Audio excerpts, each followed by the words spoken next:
火山天皇の西郷。光る君へに学ぶ日本史。奇行を繰り返した狂気と天才の人。火山天皇は藤原兼家に計られてわずか2年で退位を余儀なくされた不運な天皇であるが、父の冷泉天皇と同じく生涯奇行や異様な言動を繰り返した。火山天皇の生涯と最後を詳しく見ていこう。第65代の火山天皇は異名を諸貞といい、968年安納元年、冷泉天皇の第一王子として生まれた。母は後の摂政藤原惟忠の長女親子である。諸貞親王が誕生した翌年に以前から異常な行動を繰り返していた父の冷泉天皇が譲位し、延佑天皇が戦争する。諸貞親王は2歳にして皇太子に立てられ、将来が約束された。しかし972年天禄3年に祖父の摂政太政大臣惟忠が死去したため、幼い皇太子は大きな後ろ盾を失ってしまう。延佑天皇は藤原兼家の娘彬子との間に生まれた康仁親王を皇太子にする条件で退位する。諸貞親王は984年永寛2年に皇位につき、火山天皇となったがまだ17歳の若さであった。さらに火山天皇には母方には有力な貢献がなく、その地位は初めから不安定であった。一方の藤原兼家は火山天皇が康仁親王が誕生するまでのつなぎだと考えていた。若い天皇は叔父の藤原義親を玄人の塔に抜擢して政を行った。しかし前例を無視する火山天皇の強引な手法に兼家たちは抵抗して政は完全に停滞する。この結果、若く多感でしかも強力な後ろ盾を持たない天皇は将来に絶望する。ちょうどそんな時に最愛の女房の藤原義子が懐妊中に没するのである。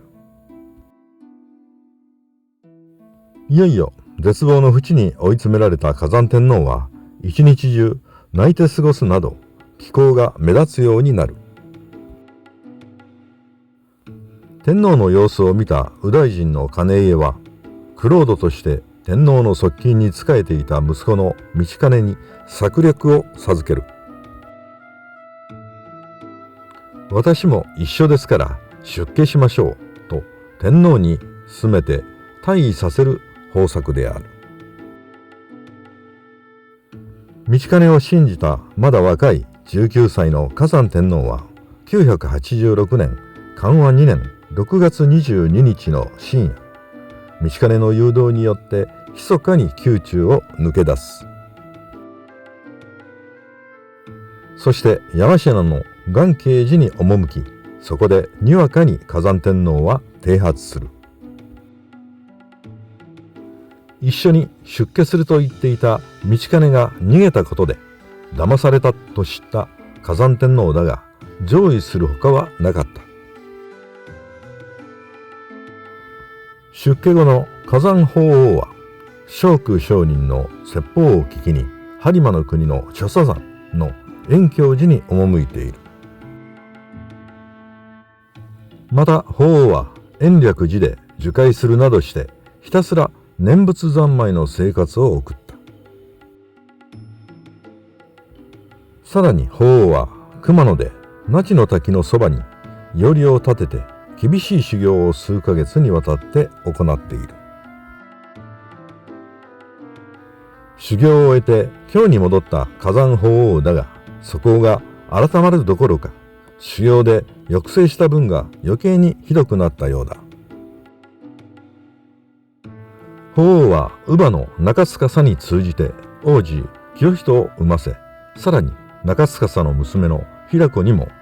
王子明成を産ませている。法皇の公職という性癖は修行によって変わるどころか、以前にも増して激しくなったのである。そしてついに火山法皇はその性癖によって矢を射かけられて暗殺されそうになっている。996年長徳2年4月10日、長徳の変と呼ばれるこの事件の現場となったのは故藤原為光の邸宅であった。実は火山法皇は為光の四女が法皇の愛人になっていたからである。ところが同じ邸宅に住む為光の三女を愛人にしていたのが内大臣の藤原惟親であった。惟親は法皇が自分と同じ三女のもとに通っていると勘違いした。そのため惟親は法皇を懲らしめようと弟の高家と法皇に矢を射かけたのである。放たれた矢の一本は法皇の衣をかすめたが、驚いた法皇は慌てて逃げ帰っている。火山法皇が口をつぐんでいたにもかかわらず、事件はたちまち世間の噂となった。これはいち早くに事件を知った藤原道長が検非違使別当であった藤原実助に事の詳細を手紙で知らせた。そして道長は世間の噂にもなるように仕組んで惟親追い落としの口実にしようとしたのである。結果はライバルであった惟親と高家は追放となり、道長の思い通りとなっている。父親の道隆に続いて惟親と高家という兄弟がいなくなり、後ろ盾をなくした中宮貞子の意向は急激に衰えていく。道長は貞子に代えて我が娘彬子を一条天皇の中宮として権勢を高めていく。火山法皇は間接的にではあるが、藤原道長が最高権力者の地位に到達することに手を貸したことになる。それはともかく、常日頃の法皇は独特な絵を描いて世人の注意を引き、建築や造園にも優れた技量を持っていた。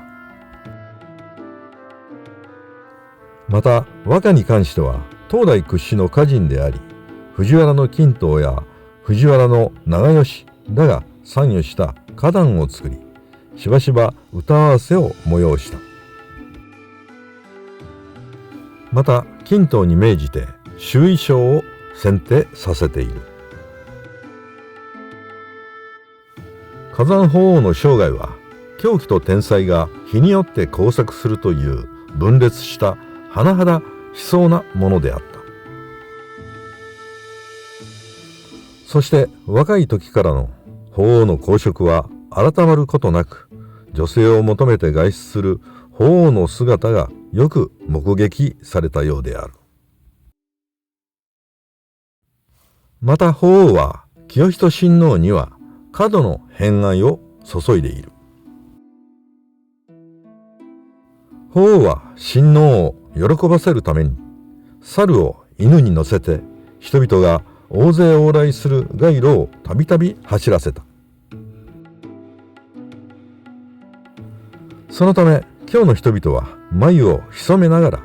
法皇の数々の奇行を噂し合った。ある時法皇は再び熊野に詣でようとしたが、弓道のためではなく物見湯山の大行列で詣でようと計画した。そのためさすがに一条天皇が沿道の人民を惑わすものとしてこれを差し止めている。